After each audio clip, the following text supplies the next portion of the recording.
بسم اللہ الرحمن الرحیم۔ اللہ تعالیٰ کے فضل و کرم اور اس کی عطا فرمودہ توفیق سے اور بہت سارے دوستوں کے بار بار اصرار کرنے کی وجہ سے ہمارے دوست احباب ہمیں یہ بات کثرت کے ساتھ کہا کرتے ہیں کہ آپ فضائل کے بجائے مسائل پر زیادہ فوکس کریں۔ تو آج ہم نے یہی سوچا کہ وقتاً فوقتاً آپ کو مسائل سے بھی آگاہ کرتے رہیں گے۔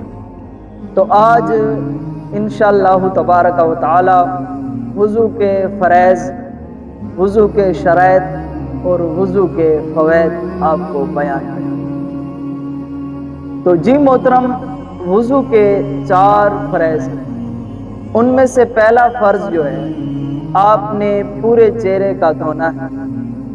پورا چہرہ جہاں سے آپ کے بال شروع ہو رہے ہیں وہاں سے لے کر تھوڑی کے نیچے تک، اور پھر ایک کان کی لو سے دوسرے کان کی لو تک، گویا کہ آپ پورا چہرہ جو ہے اس کو دھونا پہلا فرض ہے۔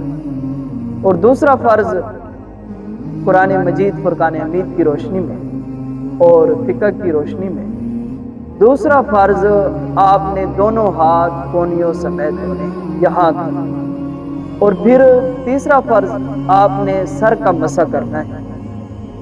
یہاں بعض احبابوں کو میں نے دیکھا ہے کہ جب وہ مسح کر رہے ہوتے ہیں تو اپنے ہاتھوں کو گیلا کرنے کے بعد وہ چوم لیتے ہیں۔ یہ چومنا کوئی شریعت کے اندر نہیں ہے، بلکہ وہ غلط کرتے ہیں۔ تو اس کی بھی نشاندہی تاکہ میں کرتا چلوں، آپ نے ہاتھوں کو گیلا کر کے اپنے سر کا مسح کرنا ہے، اور سر کا چوتھائی سر کا یعنی کہ آپ کی پیشانی کی مقدار سر کا مسح ہو جائے تو یہ فرض جو ہے وہ ادا ہو جائے گا۔ اور پھر چوتھا فرض یہ ہے کہ آپ نے اپنے دونوں پاؤں کو ٹخنوں سمیت دھونا ہے۔ یہ 3 فرائض جو دھونے والے ہیں، اگر آپ کا چہرہ ایک بال برابر اور ہاتھ اور پاؤں ایک بال برابر بھی خشک رہ گئے تو آپ کا وضو نہیں ہوگا۔ اس بات میں آپ نے احتیاط کرنا۔ وضو کے واجب ہونے کے لیے کچھ شرائط ہیں، وہ یہ کہ جو شخص وضو کر رہا ہے وہ عاقل شخص ہو، بالغ ہو، اور پھر ساتھ اس شخص کا مسلمان ہونا بھی ضروری ہے۔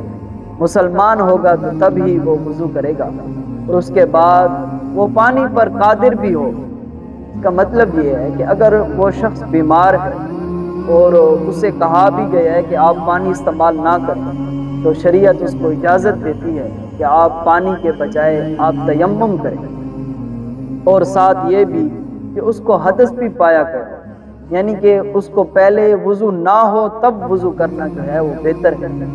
اور ساتھ یہ بھی کہ وضو کرنے والا شخص، ظاہری بات ہے عورتوں پر بھی وضو تو فرض ہے، تو عورتیں اس وقت وضو کریں گی جب وہ حیض اور نفاس سے پاک ہوں، تو تب ان پر وضو کرنا جو ہے وہ فرض ہوگا۔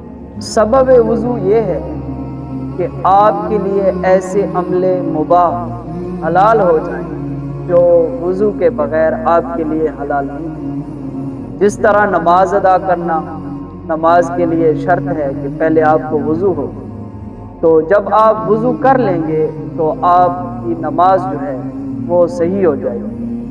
اور وضو کے بغیر آپ قرآن مجید فرقان حمید کو بھی ہاتھ نہیں لگا سکتے، تو جب آپ وضو کر لیں گے تو آپ قرآن مجید فرقان حمید کو بھی ہاتھ لگا سکیں گے۔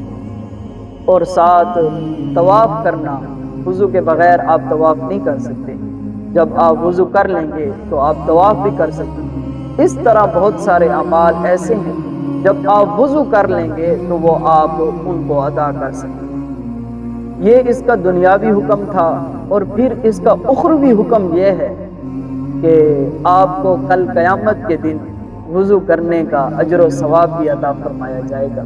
اور میرے نبی پاک صلی اللہ تعالی وسلم سے جب پوچھا گیا، یا رسول اللہ صلی اللہ علیہ وسلم، کل قیامت کے دن کئی ہزار اور لاکھوں کی تعداد میں مختلف انبیاء علیہ السلام امتیں ہوں گی، یا رسول اللہ صلی اللہ علیہ وسلم آپ اپنی امت کو کیسے پہچانیں گے؟ تو میرے نبی پاک صلی اللہ علیہ وسلم نے فرمایا کہ اعضائے وضو جو ہیں وہ ان کے چمک رہے ہوں گے، ان کے چہرے چمک رہے ہوں گے، ہاتھ چمک رہے ہوں گے اور پاؤں چمک رہے ہوں گے، اس وجہ سے میں اپنی امت کو پہچان لوں۔ ہمیں چاہیے کہ کثرت کے ساتھ وضو کریں تاکہ کل قیامت کے دن ہمارے آقا و مولا صلی اللہ علیہ وسلم ہمیں پہچان